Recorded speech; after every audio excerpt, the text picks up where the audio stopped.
जानते हैं आज की प्रमुख अंतर्राष्ट्रीय खबरों को। उससे पहले एक नजर आज की हेडलाइंस पर।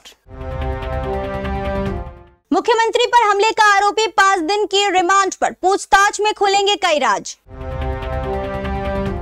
मुंबई में थमने वाली नहीं है आफत की बारिश, दिल्ली एनसीआर के लिए आईएमडी का अलर्ट, बिहार में झमाझम। अर्चना का नेपाल कनेक्शन, कौन था इस पूरे खेल का मास्टरमाइंड, कैसे कहां रचा था यह खतरनाक प्लान। 45 करोड़ लोग सालाना गंवाते हैं 20,000 करोड़, ऑनलाइन मनी गेमिंग पर लगाम लगाने की तैयारी। वोटर अधिकार यात्रा में आज जमुई आएंगे राहुल गांधी, पोस्टर बैनर से पटा बाजार। क्या आप मुझे नैतिकता सिखाएंगे, जब लोकसभा में केसी वेणुगोपाल और अमित शाह के बीच हुई तीखी नोकझोंक। प्रेमानंद जी महाराज का अपमान करने वालों का होगा बुरा हाल, गैंगस्टर रोहित गोदारा और गोल्डी बरार ने दी धमकी। इजराइल का मिशन गाजा फतह शुरू, पूरे शहर पर कब्जे के लिए मिलिट्री ऑपरेशन चलाया, जंग कब रुकेगी। ऋतिक या रजनीकांत, कौन पड़ा किस पर भारी। एशिया कप में भारतीय प्लेइंग 11 कैसी दिखेगी, महान सुनील गावस्कर ने की भविष्यवाणी। दिल्ली की मुख्यमंत्री रेखा गुप्ता पर बुधवार को जन सुनवाई के दौरान हमले के आरोपित राजेश भाई खिमजी को दिल्ली पुलिस ने देर रात 30 हजारी कोर्ट के ड्यूटी मजिस्ट्रेट के समक्ष पेश किया। पुलिस ने आरोपी की 7 दिन की कस्टडी की मांग की। कोर्ट ने आरोपी को 5 दिन की पुलिस हिरासत में भेज दिया। अब पुलिस आरोपी से मामले से जुड़े विभिन्न पहलू पर पूछताछ करेगी। दिल्ली पुलिस ने संभवतः सुरक्षा कारणों से देर रात गुपचुप तरीके से आरोपी को पेश कर रिमांड पर लिया। पुलिस को दिन में आरोपी को पेश करने पर हंगामे या उस पर हमले का अंदेशा था। हमलावर पर भारतीय न्याय संहिता की धारा 109, 132, 221 के तहत सिविल लाइंस थाने में हत्या के प्रयास का केस दर्ज किया गया है। पीड़ित को गंभीर चोट लगने पर धारा 109 लगती है, जिसके तहत आजीवन कारावास तक की सजा का प्राविधान है। हालांकि धारा 109 में 10 साल की सजा का ही प्राविधान है। धारा 132 सरकारी कर्मी को चोट पहुंचाने, कार्य में बाधा डालने पर लगती है, इसमें 2 साल सजा है। धारा 221 में सरकारी कार्य में बाधा डालने के तहत 3 महीने की सजा और 2000 जुर्माना है। देश के कई हिस्सों में पिछले कुछ दिनों से मानसून एक बार फिर से सक्रिय हो चुका है। बंगाल की खाड़ी और अरब सागर में लगातार नए सिस्टम डेवलप होने की वजह से साउथ वेस्ट मानसून को और बल मिला है। इस वजह से महाराष्ट्र, गोवा, गुजरात जैसे राज्यों में मूसलाधार बारिश का दौर चल रहा है। पूर्वोत्तर भारत के साथ ही पश्चिम बंगाल और ओडिशा में भी अच्छी बारिश रिकॉर्ड की गई है। आंध्र प्रदेश और कर्नाटक के साथ ही केरल में भी तेज वर्षा हो रही है। देश की राजधानी दिल्ली और आसपास के इलाकों में 1-2 दिनों से मौसम शांत है, लेकिन आईएमडी ने इस वीकेंड दिल्ली एनसीआर में बारिश होने की संभावना जताई है। बिहार में भी कुछ जगहों पर भारी से बहुत भारी बारिश का अलर्ट जारी किया गया है। इसके अलावा उत्तराखंड, हिमाचल प्रदेश और जम्मू कश्मीर में बारिश होने की संभावना लगातार बनी हुई है। आईएमडी के अनुसार सौराष्ट्र और कच्छ के साथ ही दक्षिण गुजरात क्षेत्र में कुछ स्थानों पर भारी से बहुत भारी वर्षा और कुछ स्थानों पर अत्यंत से असाधारण रूप से भारी बारिश होने की संभावना है। मध्य महाराष्ट्र में कुछ स्थानों पर भारी से बहुत भारी वर्षा और कुछ स्थानों पर अत्यंत भारी वर्षा होने की संभावना है। कोंकण और गोवा, मध्य प्रदेश, पंजाब और असम एवं मेघालय में कुछ स्थानों पर भारी से बहुत भारी वर्षा होने की संभावना है। बता दें कि उत्तराखंड और हिमाचल प्रदेश में बारिश ने जमकर कोहराम मचाया है। लैंडस्लाइड और फ्लैश फ्लड से व्यापक पैमाने पर जान और माल नुकसान हुआ है। यहां भी बारिश की संभावना लगातार बनी हुई है।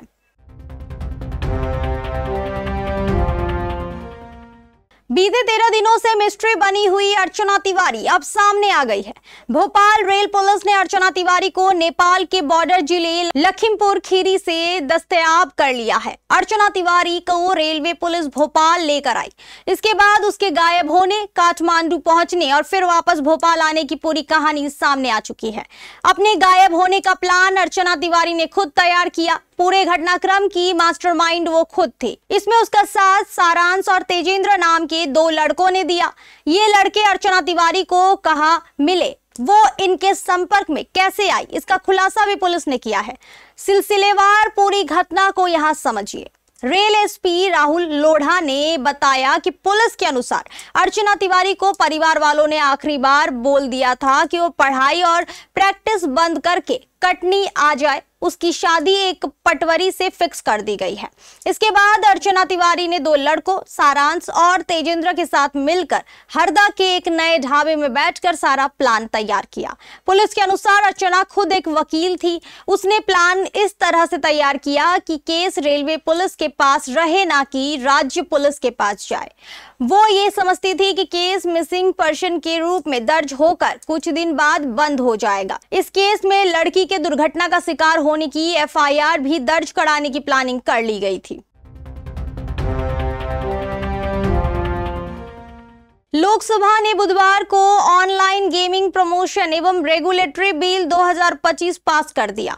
इस बिल में मॉनिटरी कंपोनेंट वाले ऑनलाइन गेम्स पर पूरी तरह से प्रतिबंध का प्रावधान है। आने वाले समय में ऑनलाइन फैंटेसी स्पोर्ट्स से पोकर, रमी और कार्ड गेम्स जैसे ऑनलाइन सट्टेबाजी पर शिकंजा कसा जाएगा।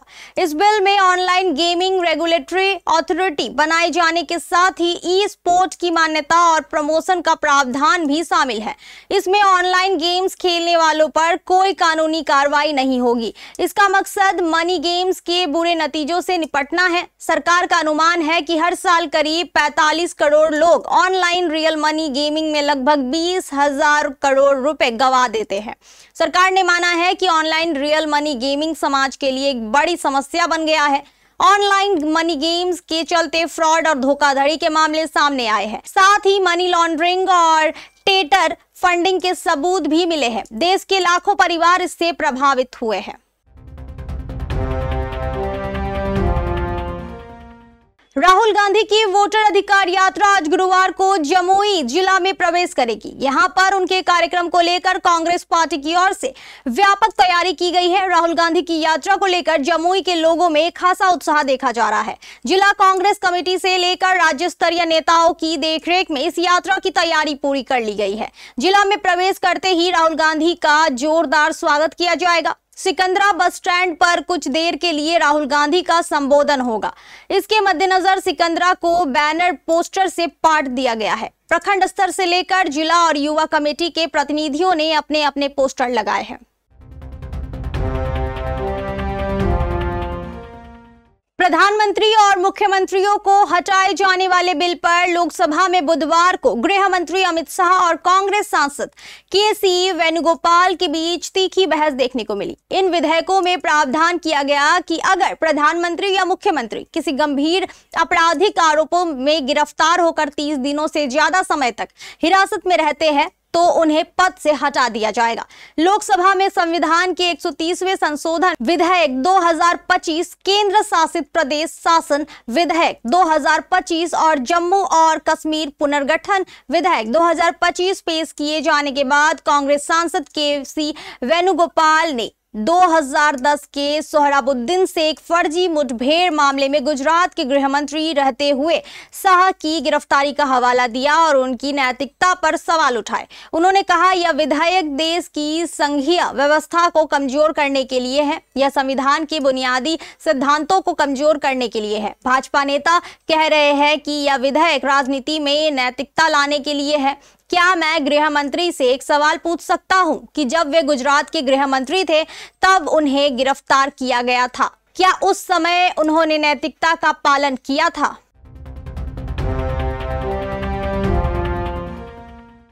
गैंगस्टर रोहित गोदाड़ा और गोल्डी बराड़ दोनों ही इस समय विदेश में हैं। और एक बार फिर दोनों ने बॉलीवुड को धमकाया है।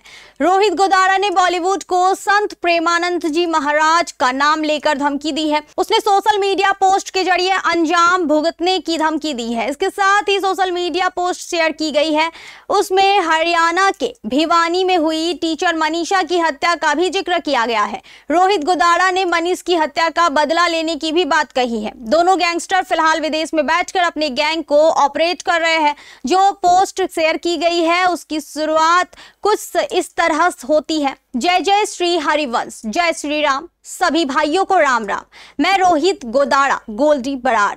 इसमें आगे लिखा है, विनम्र श्रद्धांजलि बहन मनीषा को। भाइयों, आप सब जानते हैं बहन मनीषा के साथ जो नरसंहार हुआ, आप सब उससे वाकिफ है। बहन मनीषा के परिवार के साथ जो समय बीत रहा है वो किसी और के साथ नहीं। इतने दिन बीत गए, सरकार और प्रशासन सिर्फ आश्वासन देने के अलावा कुछ नहीं कर रहे।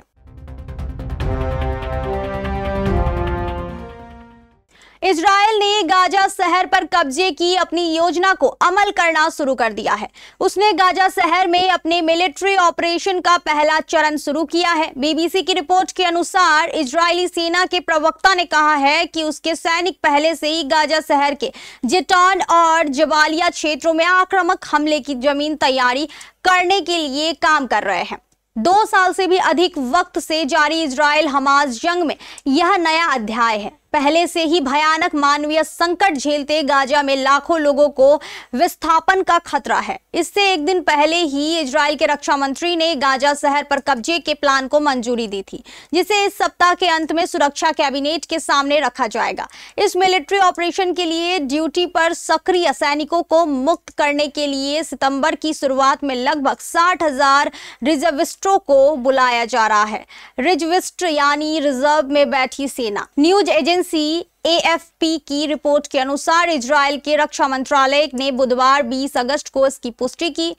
रॉयटर्स न्यूज एजेंसी की रिपोर्ट के अनुसार हमास ने इजराइल पर निर्दोष नागरिकों के खिलाफ क्रूर युद्ध जारी रखने के पक्ष में युद्ध विराम समझौते में बाधा डालने का आरोप लगाया है। रजनीकांत और ऋतिक दोनों स्टार की फिल्में साथ में रिलीज हुई है, कुली और वॉर 2। दोनों ही फिल्मों का फैंस को बेसब्री से इंतजार था। दोनों ही फिल्मों की बॉक्स ऑफिस पर जबरदस्त टक्कर देखने को मिल रही है।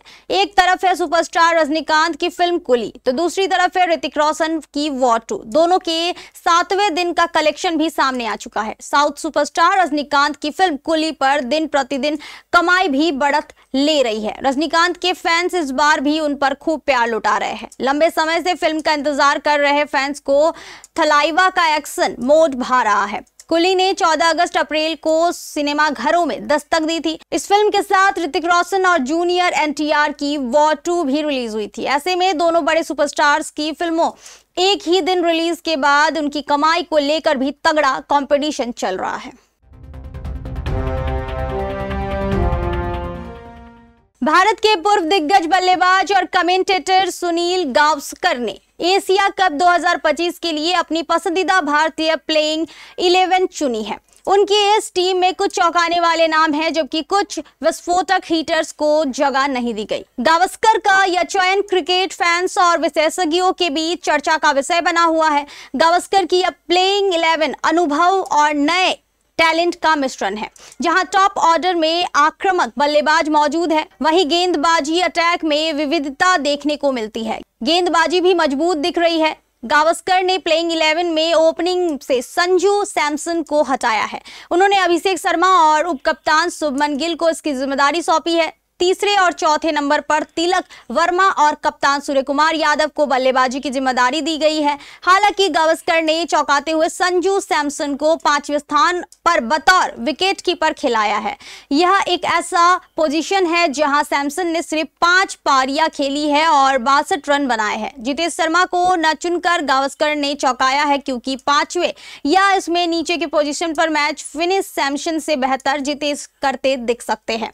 वहीं उन्होंने ऑलराउंडर ऑलराउंडर की भूमिका में हार्दिक पांड्या और अक्षर पटेल को चुना है। आश्चर्य की बात यह है कि इस टीम में दोनों विशेषज्ञों स्पिनरों को खिलाया गया है। तेज गेंदबाजी विभाग में गावस्कर ने जसप्रीत बुमराह और अर्शदीप सिंह को जिम्मेदारी सौंपी है, तो स्पिन की जिम्मेदारी कुलदीप यादव और वरुण चक्रवर्ती के कंधों पर सौंपी गई है। हालांकि गावस्कर की इस प्लेइंग 11 में 3 तेज गेंदबाज और 3 स्पिनर्स दिख रहे हैं और टीम संतुलित दिख रही है। इसके अलावा अभिषेक शर्मा और तिलक वर्मा भी पार्ट टाइम स्पिन कर सकते हैं।